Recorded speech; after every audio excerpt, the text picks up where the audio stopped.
Halo, apa kabar kalian? Gimana? Skok depan masih bocor. Aduh, ya. Oke, kali ini aku mau berterima kasih dulu nih buat kalian yang udah subscribe, share, like, and comment ya kan. Maaf nih, kali ini aku lama banget ya nggak upload ya. Hampir 5 hari nggak upload. Karena video terakhir waktu kita ngebahas tentang apa ya, lupa aku. Pokoknya yang ini. Nah, itu di sini di Malang itu sering hujan ya. Jadi tiap sore hari sering hujan. Karena rutinitas saya tiap pagi itu ngambil roti ya kan.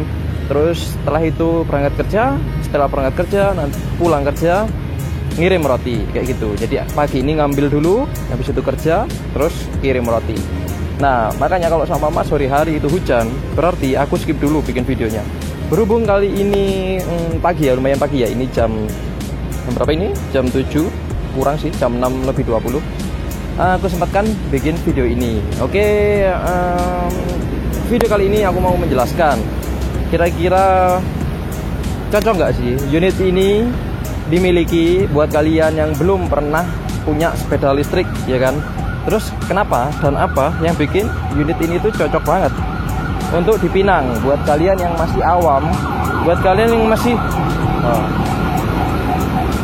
bentar, masih ada prajurit lewat. Nah, apa aja yang bikin ini tuh worth it banget buat kalian? Seperti itu. Jadi untuk pertama, yang bikin ini tuh worth it, ya kan? Ini motor.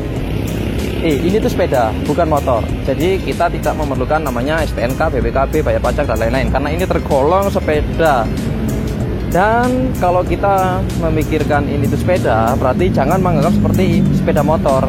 Jadi tenaganya mirip seperti sepeda pacal ya kan. Karena di situ juga ada tempat untuk goesnya. Karena ini dibekali dengan dinamo 500 watt, 48 volt. Baterainya menggunakan tipe SLA 48 volt 500 watt. 48 volt 20 ampere. Kalau dinamonya 48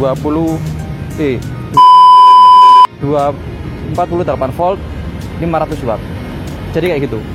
Nah, berhubung karena dayanya kecil, 500 watt itu belum memenuhi regulasi.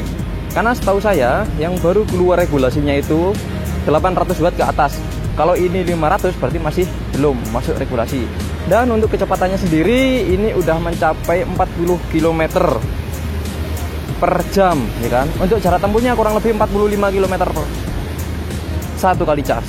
Seperti itu. Jadi untuk pengecasannya ini kurang lebih kalau sampai habis sekali ya kan.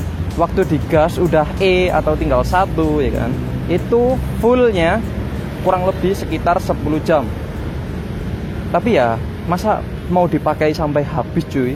Ya janganlah, kasihan. Jadi sisakan separuh, ketika digas sudah separuh, cas aja sampai full. Nanti kalau seumpama udah full dari chargernya, ada indikator awalnya warna merah ya kan. Habis itu dia ganti jadi warna hijau. Jadi seperti itu. Terus untuk boncengan, nah untuk berat angkutnya itu kisaran sekitar 120. Tapi yang 20 kilo udah diambil sama akinya. Jadi akinya saja itu satu sel beratnya 4,5 kilo kalau nggak salah. 4,5 kilo. Nah itu ada 4 piece. Jadi 4 dikali 4,5. Ya kurang lebih 20 kilo lah. Kurang lebih lah. Nggak nyampe sih. Hampir 20 kilo. Jadi menurut aku masih worth it ya. Untuk 100 kilo. Makanya untuk bawa belanjaan seperti ini ya kan. Untuk motor kerja. Itu masih menjangkau. Jadi kecepatan 40 km per jam itu bila dipakai sendirian. Tapi kalau seumpama dipakai boncengan ya kan, atau dipakai buat bawa seperti ini, itu kecepatannya semakin berkurang. Bahkan kalau seumpama kita jalan di jalanan yang rusak, itu kecepatan juga menurun. Karena kita lihat di sini itu suspensinya pendek.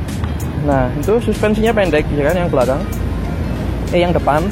Nah sedangkan yang belakang Sedangkan yang belakang ini terlihat pendek ya kan, ternyata ini tuh panjang sampai segini suspensinya.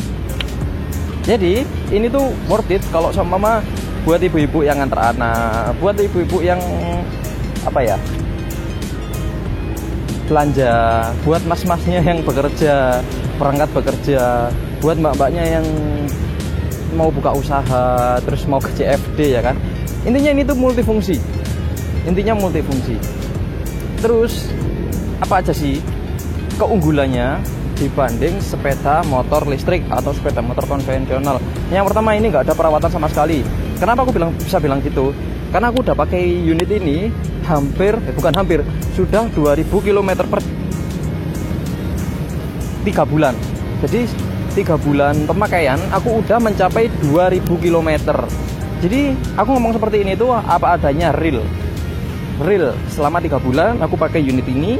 Dan alhamdulillah performanya ya, kalau ngomongin performa itu masih bagus banget.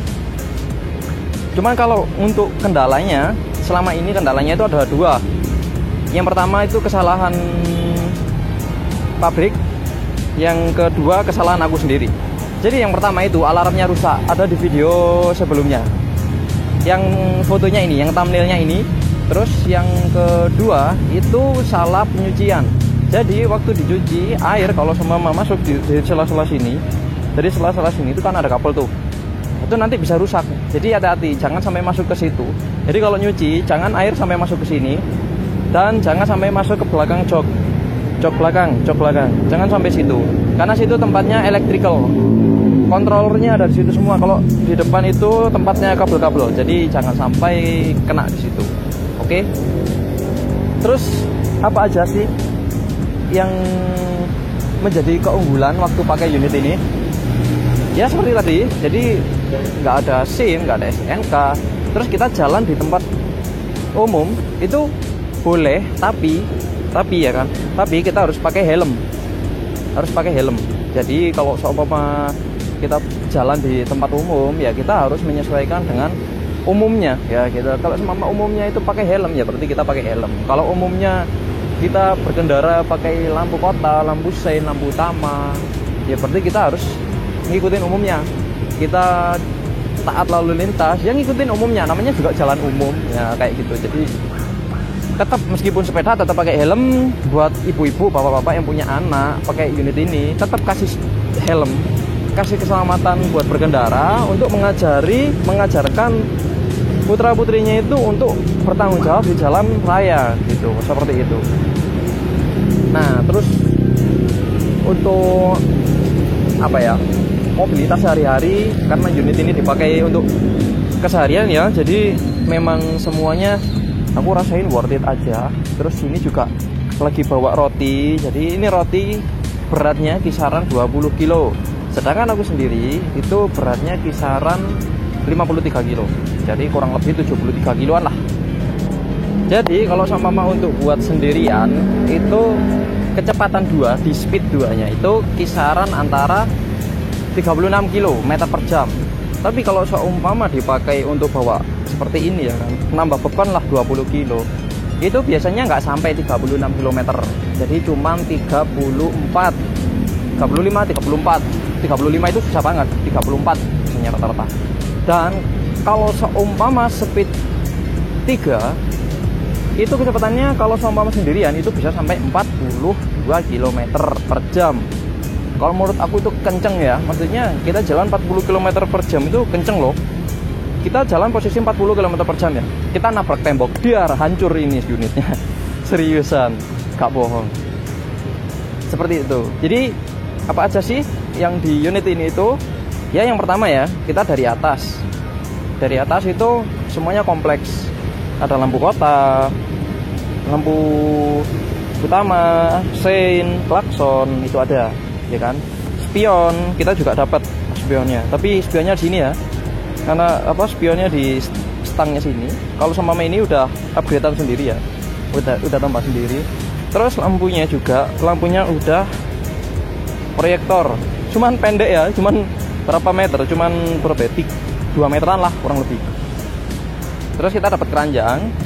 Keranjangnya ini ya meskipun kelihatannya ini plastik ya, tapi kuat. dan bawahnya ini ada besinya. Terus bannya ini ukuran 10 inch. 10 inch mirip kayak Vespa ya, 10 inch. Tapi ini udah tubeless. Jadi kalau nancep apa gitu dicabut, dia masih tahan.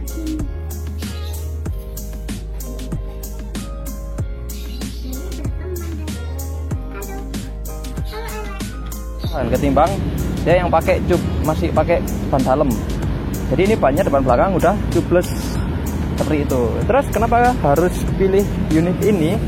Kenapa aku kok pilihnya unit ini? Karena kalian lihat sendiri cuy, bentuknya keren banget. Bahkan saking kerennya, di tetangga saya itu ada yang beli unit mirip banget kayak ini.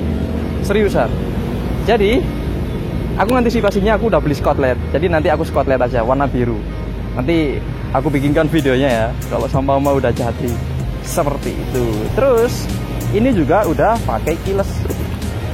Ini juga udah pakai keyless, ya kan? Kayak Scoopy, kayak motor-motor canggih zaman sekarang ya kan. Tuh nyala cuy. Kalau matiin juga gini. Nah tutorialnya banyak di YouTube, kalian cari aja sendiri. Males mau nyobain. Jadi kayak gitu. Ini keren banget sih. Jadi kalau sama lampunya dinyalain, lampu belakang baru nyala. Lampu belakangnya itu baru nyala. Terus kalau kita udah di kontak on tanpa nyalain lampu samping ini, samping ini langsung nyala juga. Jadi kayak gitu. Nah, terus apa aja sih waktu didapat ketika beli? Nah, ini yang harus diperhatikan ya. Yang pertama, unitnya. Yang kedua, chargernya. Yang ketiga, sandarannya. Sandaran ini harus dapat. Ini semua dari pabrikan pasti dapat sandaran, nggak mungkin nggak, ya kan? Terus yang keempat itu spion. Spion depan itu dapat. Yang kelima,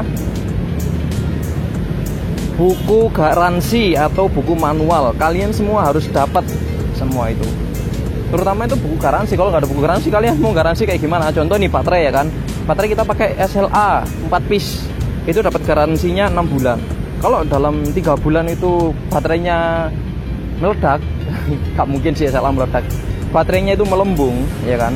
Itu kalian bisa tuker, asalkan bukan kesalahan dari kalian sendiri. Kayak gitu. Jadi itu ya yang perlu dipahami buat kalian yang mau beli unit ini.